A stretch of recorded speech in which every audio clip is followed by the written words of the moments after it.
Alright, so basically, what I'm trying to say is that, I'm making this little video right here to let people know that, not everything you see out there is always good. You know what I'm saying? You go to buy a car and you think that everything is going to be fine and dandy and whatnot, but then you end up getting screwed in the long run, right? Not to say that a car is a bad car. It's just how people deem themselves to say that they're mechanics, but they tend to lie and to make money.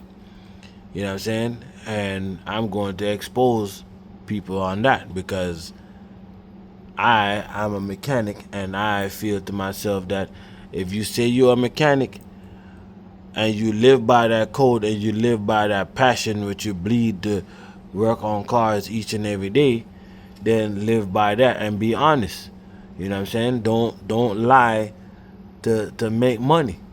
It don't make no sense. So I have a 2018 Honda Civic Type R, and 6 months ago I did my rear brakes. I bought the brake pads. I bought the rotors. I bought the scan tool to do the job on the car and everything like that. And I did my research on how to do the job, but I failed to did the research on the electronic portion of it, right? Where the scan tool, you need the scan tool to put the car in service mode. That part is easy to do. You know what I'm saying? You just gotta make sure you monitor when you put the car in service mode. You don't touch the brake pad, because if you touch a brake pad, it gonna trick the system thinking that the job is done, and it gonna release the caliper and it gonna send it back out instead of retract it in. You understand what I'm saying? So when I was doing the job, I never realized that. You know what I'm saying? I never did that electrical part before, but 95% of the work done to the car was done by me.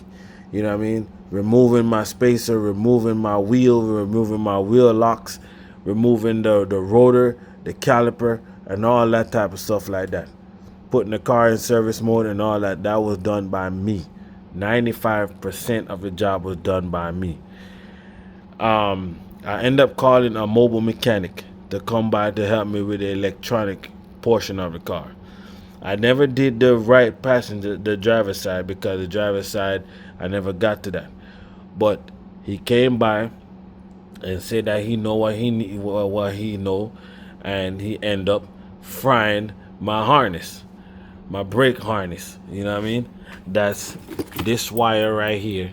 He end up frying the whole damn thing, right? Me thinking that that's the only thing what end up that got damaged was the tip of the iceberg, because he end up frying the motor also. You get me? This piece right here, what goes on the back of the caliper. I went at he left. He's charged me $80.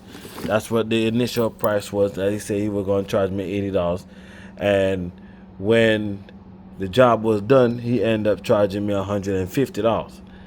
I gave him the $150, and then he gonna say, "Oh, you know what? Just give me 120. Or 130." I paid him because he did the job. I'm honest. You know what I'm saying? I paid him. When he left, a whole bunch of lights came on my car and all that type of stuff. The ABS light came on. The electronic braking system light came on. Traction control light came on. All that. My check engine light. My whole damn dash lit up. Right? Some would say that you should just go ahead right now and call him back and make him come back and fix his job and whatever. But at the same time, the man did do his job. So I'm going to honor what needs to be done. You know what I'm saying? So I end up putting the car back together by myself. Put the caliper back on, put the brake back on, put everything back on, wire up everything. The driver's side was locking up fine, but the passenger side was not locking up. I end up taking the car to Honda. When I took the car to Honda, I had all the codes. I did the scan. I put the car in I did my own diagnostic, and I ended up getting 5 codes. Every other code I had on the car, what you could possibly think of, passed, and all the 5 codes what failed was all my brake system codes, ABS, stability control, tire pressure, all that, all everything was bad. I took it to Honda, and the Honda tell me that they was gonna do their diagnostic, but I already did my diagnostic already. So I showed them all the codes what the car was showing me, and they said they're gonna check it out. They checked it out. They found out that the harness was bad, the motor was bad, and they said that I need to go ahead and replace those things. So I said, okay, all right, fine. I did my research on it and whatnot, priced up everything. The harness, the harness cost $350. The motor cost $550, and I decided to go ahead and let them do the job on the car. If Honda's supposed to be precise, you know what I'm saying? I run four Toyo Proxys tires on my car, right? There are 245s, 30, 35, ZR20, right? And the tread life on the Toyo Proxys what I have are 240. That's a tread life. It's a low profile sticky tire where you could lay the power down if you are going to race your car or whatnot. You know what I'm saying? I don't really race my car. I just drive my car. You understand what I'm saying? And I did that, and no complaint, no nothing. But the dealer, they did their multi-point inspection, and they want to go ahead and tell me that I need 2 tires for the front and whatnot. I really didn't care too much about having the 2 tires in the front. All I brought the car there for was to get the check engine light and all the lights off the car. But the dealership tend to want to go ahead and upsell you everything. You understand what I'm saying? If you need wiper blades, they're gonna want to try to upsell you. You know what I'm saying? But like I said, I didn't say anything. I told them I didn't want the tire, and yet they still gave me the tire. They took all my two Toyo Proxys, threw them in the trash, put on their 2 Falcon tires on the front of the car. I've been owning my car for over 2 years now, and I've never changed the back tires. The 2 back tires what it came with is the same 2 back tires what's on the car, and the tread life on there is damn near perfect. You get me? Because I don't be beating on the car that much. But leave that be, right? If Honda is supposed to be precise about what they need to do, they need to make sure they double check and triple check everything. I got the car. They said they fixed everything, and they gave me the car back with the 2 tires on there and everything. I didn't complain. They asked me for the survey. I did their survey. I told them that the service tech did a good job. I didn't like the fact that he upsold me 2 tires when I really didn't want them 2 tires anyway, but it wasn't a big deal. You know what I'm saying? They reset the computer on the car, the check engine light, and all the ABS light, tire pressure, all that went away. The car was driving fine for 6 months. This is in April. We're in October now. And a few days before October ends, I go and the car start giving me the same problem again, where the electronic parking brake light keep coming on the car, and it keeps saying electronic parking brake system fail and whatnot. I put the scanner back on the car, and it keep telling me that the passenger rear side is failed, right? I decided to say, okay, you know what? I'm taking the car back to the dealership because they're the one who fixed it. Mind you, I paid $1,819 to get the car fixed the first time, right?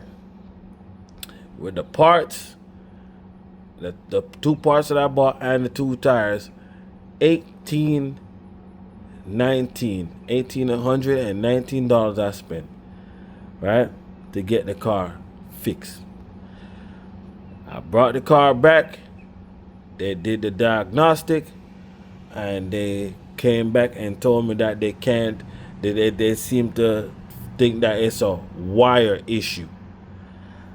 How could it be a wire issue if I bought a brand new harness, old harness? If I buy a brand new harness and a brand new motor to put on the car, how is that going to fail? Right? So I said, okay, you know what? I don't want to deal with that service tech anymore. I want to go to a different service tech. Right? I went to a different service tech and I left the car at the dealership. Right? I left the car over there. I believe it was on a flipping either a Monday. No, it wouldn't be a Monday. I left the car over there on a Friday. On a Friday, I think. On a Friday. No, on a Tuesday I left it over there. I think one of them days I left it over there, but I left it over there, and they called me on the phone and they tell me, oh, that it's not a wire issue, it's the caliper. I've been working on cars since I've been 18, and I never heard of a caliper going bad on a car. So I questioned it, and I kept on questioning it. I kept on asking the service advisor to give me some more time so I could go ahead and deal with my research and see if anybody is having the same issue and all that type of stuff like that with the car. But like I said, I don't do no extensive research like that unless I really think that there's something really bad is really happening to the car, because the car drives fine. The only thing is that when you go in the car and you put on your seatbelt and you release the parking brake, the light comes on and flash, and then when you're driving down the road, it's off. But when you go to park, the light comes back on and whatnot, telling you that the left side is filled but the right side is still locking up. It's not like you driving down the road and you smelling smoke or none of that type of stuff on the wheel or anything is rubbing or anything like that. It's none of that. You know what I'm saying? So they told me that the caliper was bad. So I did my research. I found out that that the caliper can go bad if the motor and the harness was messed up. So I don't really say anything or anything. I just let them go ahead and do the job. But I asked him how much for the part. So the caliper cost $648 and probably 13 cents or 12 cents. And I was like, okay, all right, fine, no problem. I get it. They're going to get the car. At that point, I was told by the service tech that I have a recall on the car for the fuel pump impeller. Not every Type R has this problem, but certain Type R has this problem. Mine was one of those cars what have a fuel pump impeller issue, which is a recall by Honda. 2 years ago, I got the recall from Honda, and I called corporate and I told them about it. I told the dealership about it, and I told Honda about it, and they looked at me and said, "Oh, that they don't have the part and they can't fix that at the moment." I never said anything about it. I just left it alone, and I said to myself, if that's the case, I might as well go ahead and do my research and go and buy a fuel pump and put it in the car, and I'll solve that problem. Because to me, aftermarket parts, not every aftermarket part is good. You get me?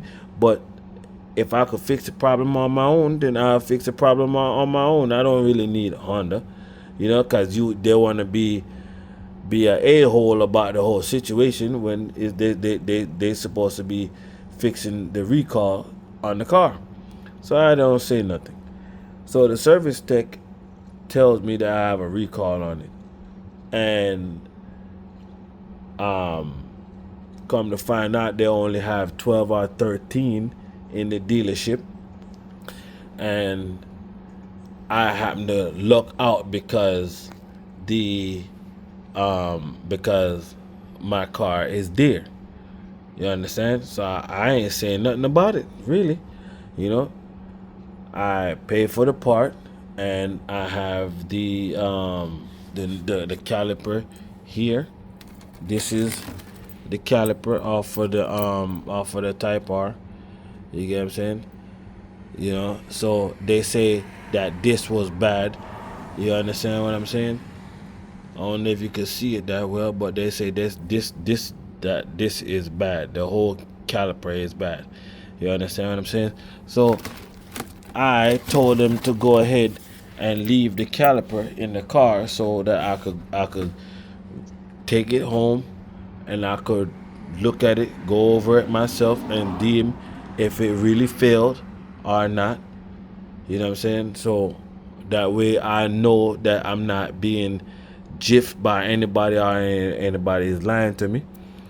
I end up paying $913 for them to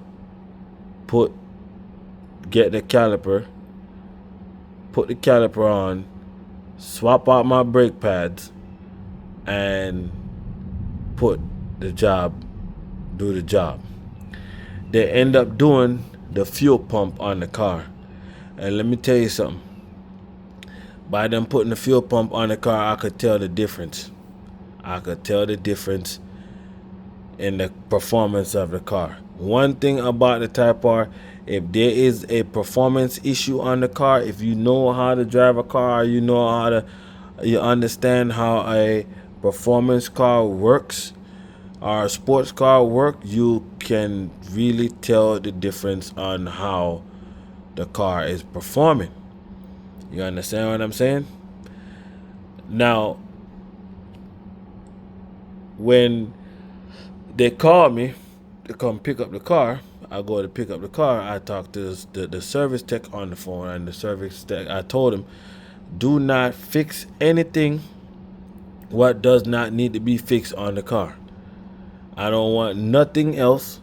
I just want them to fix that. If the caliper is a problem on the car, fix the caliper, and that's it. If you have a cracked windshield, don't fix that. Don't fix nothing else. Don't upsell me on no oil change, no tire, nothing. I just want the caliper to be fixed, because that's what the problem is. Now, like I said, if Honda is supposed to be so precise in what they do, right?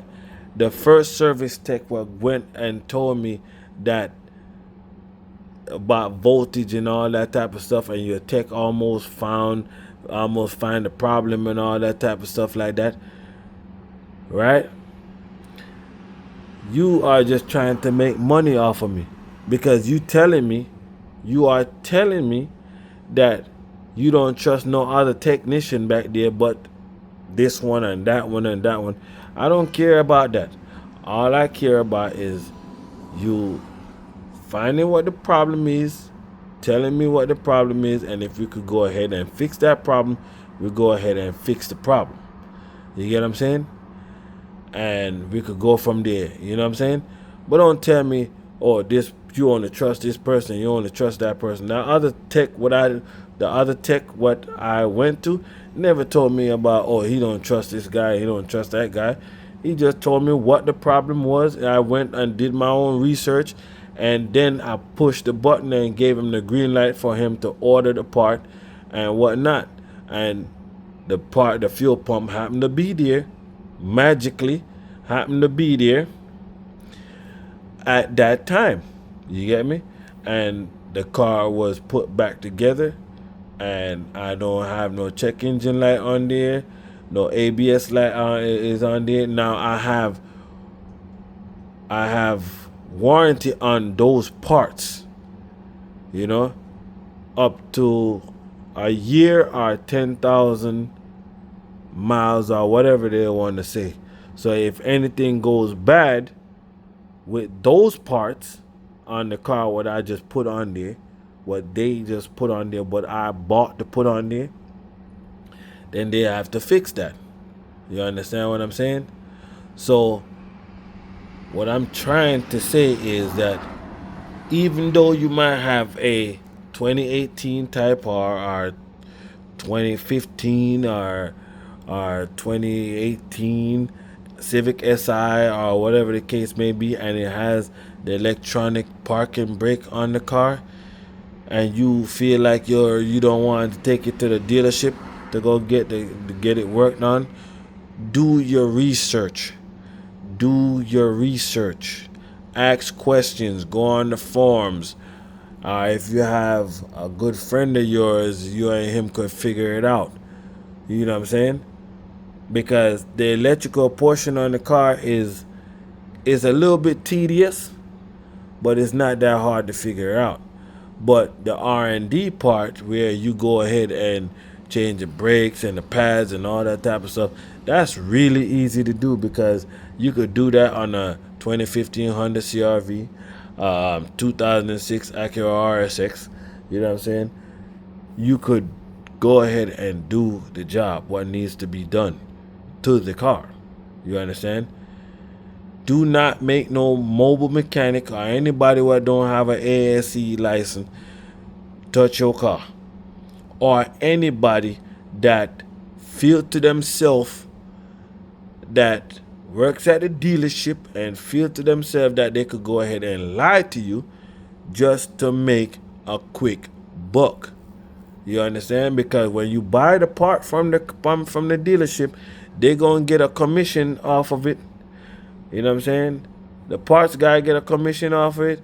The service tech get a commission off of the job what's been done to the car, and the technician get a what you call it, off of the job what's being done to the car also. So everybody get a piece of the pie, and you are left with a damn spoon in your hand, because you gotta cut a hole in your pocket to end up paying for the job what needs to be done to your car. For crying out loud, you go to the dealership nowadays and they charge you $110 to do an oil change on your car. You know what I'm saying? When you could go to the dealership, to the AutoZone, buy your oil for $32, and you get a filter, and you come back, you put the car up on the jack stand, and you go ahead and you do your oil yourself. You understand what I'm saying? And you just spend only $32. But if you go to the dealership, you're liable to spend at least $150. And what I come to realize is that if you are I'm not in the military, but if you are in the military and you ask for a military discount or whatever the case may be, you know what I'm saying? If you spend over $150, like if your oil change or your tire rotation costs $250, $251 or whatnot, you ain't getting that discount. They're gonna tell you straight to your face that you are not eligible to get that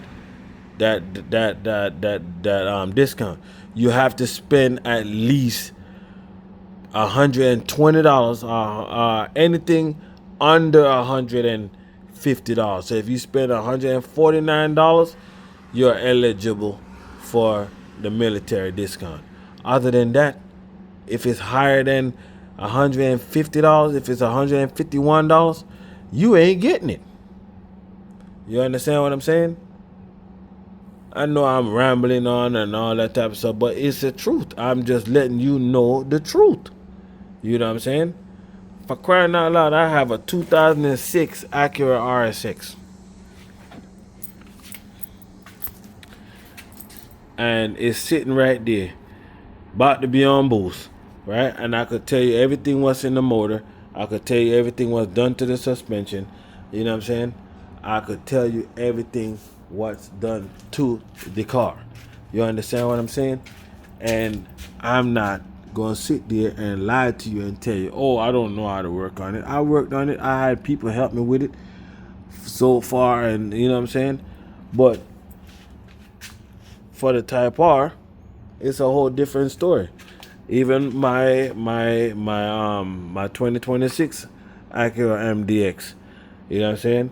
I'm afraid to bring that car to the dealership if I ever have a problem with it, because they might charge me an arm and a leg because of the electronic parking brake what they have on the car. You understand? You understand what I'm saying?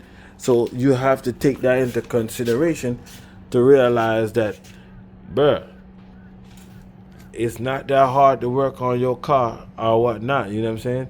Because I work on my CRV, I work on my RSX, I do the suspension on this car by myself. You know what I'm saying? But the electrical part, I just don't understand. I understand it now because I went through the problem with these people, but I understand it now. But I'm just trying to save you some trouble, whoever it may be. Do your research before you take your car to these people. You know what I'm saying? Times are hard out there, bruh. That's all I gotta say.